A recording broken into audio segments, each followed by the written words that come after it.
What's going on, guys? Today we've got a little video here explaining what I'm doing to restore an old anvil that I got years ago at a local flea market.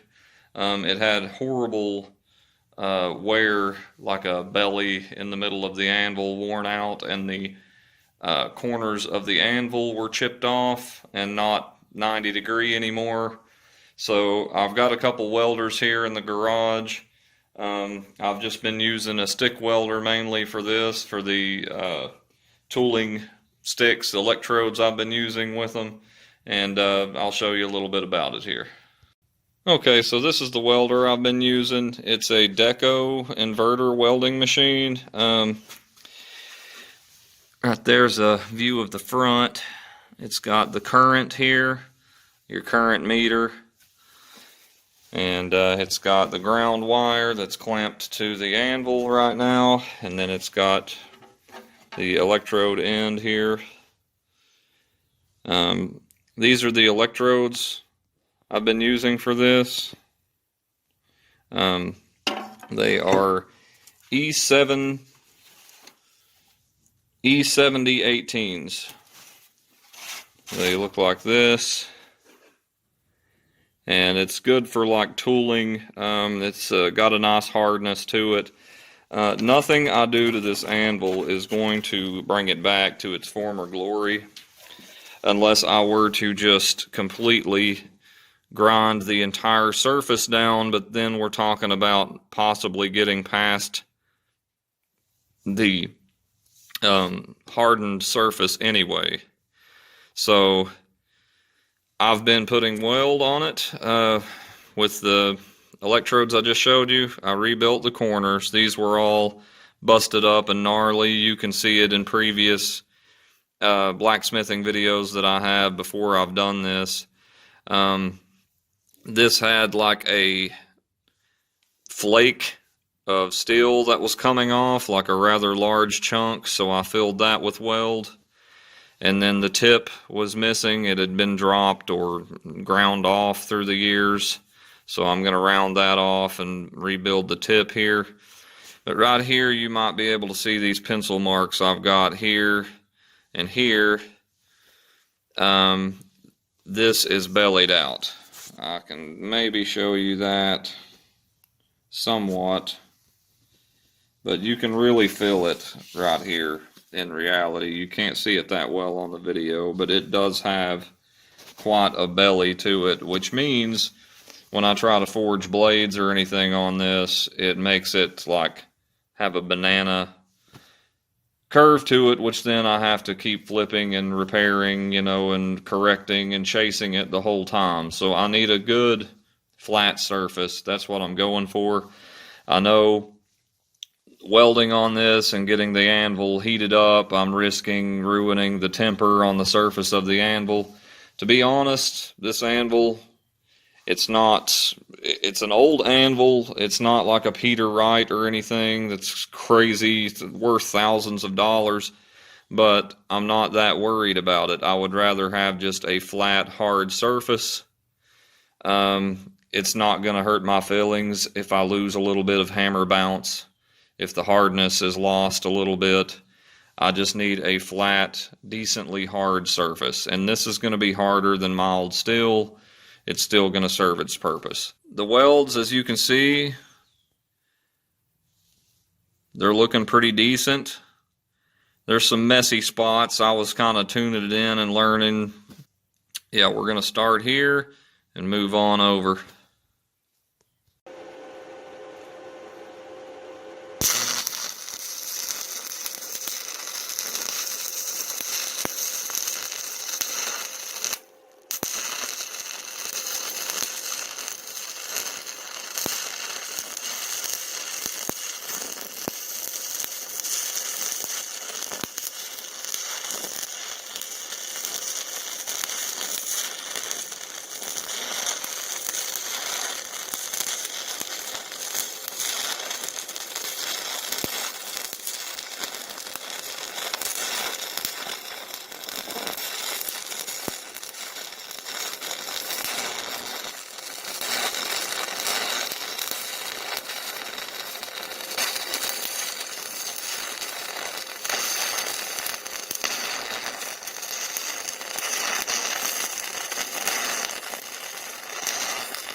So that's kind of what we're going for here.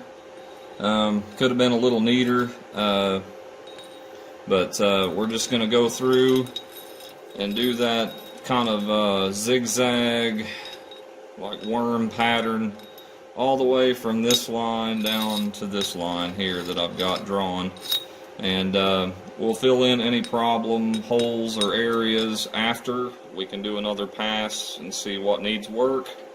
We're just building up material and trying to get this anvil to have a flat face again.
So this definitely is going to have a little high spot here and there, and a low spot where there's like rolls here, like little valleys and little, almost like you're tilling a garden.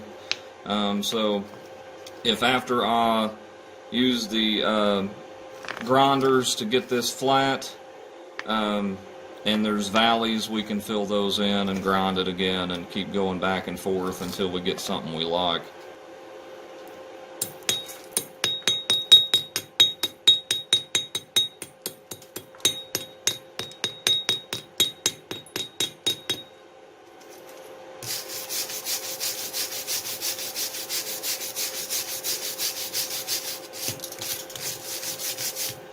Okay, so we're roughly an inch from our line. Our line is right there. So we've got maybe 2 more passes here to get this patch put on. I'll kind of eyeball it and see if I need to go over anywhere else on here.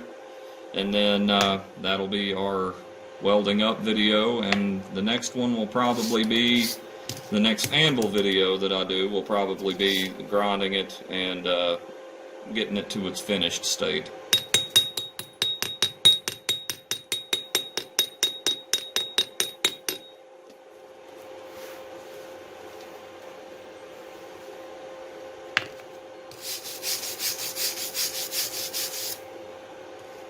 Looks like one more pass here.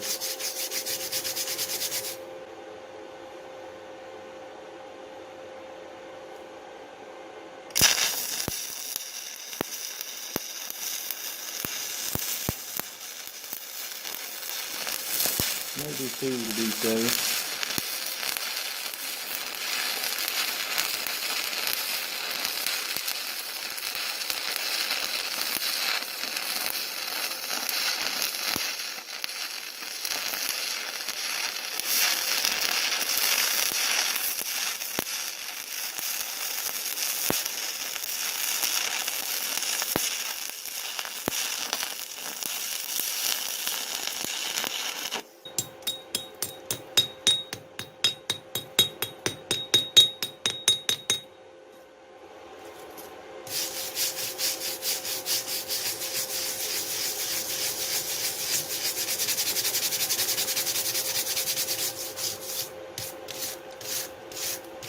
So I know there's a lot of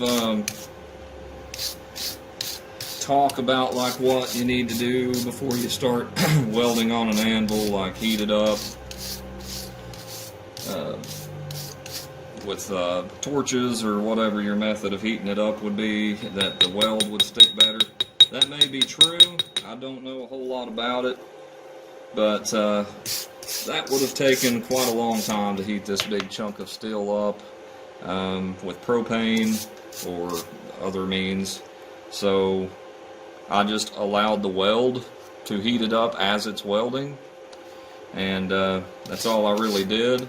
And the process you just saw me do for this big patch here was the same for the edges. It was a little more challenging because it was on a corner, kind of bobbling back and forth.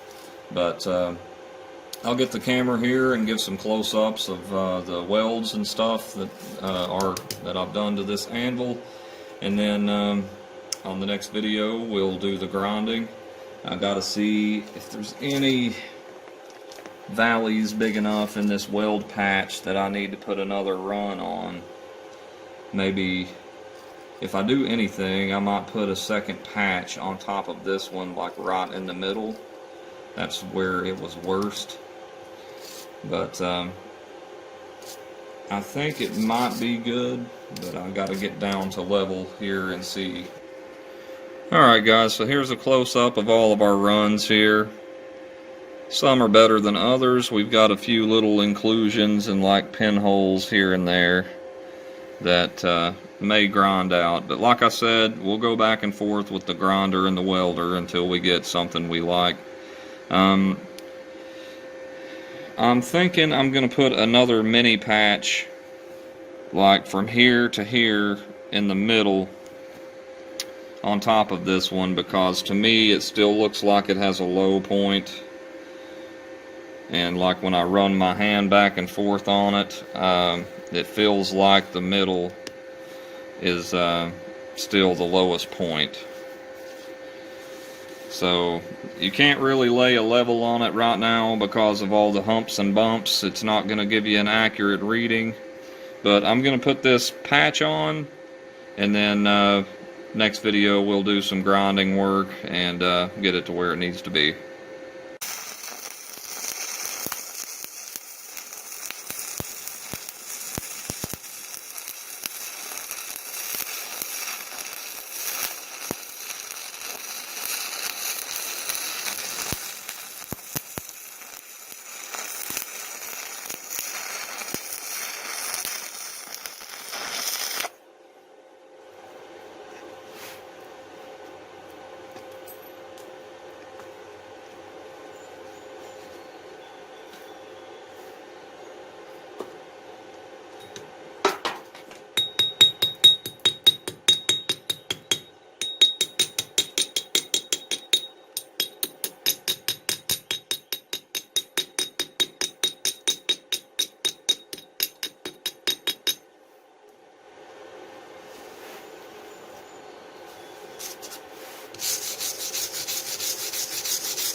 Okay, so as you can see, I went the opposite direction with this pass so I could actually tell what I was doing under the mask.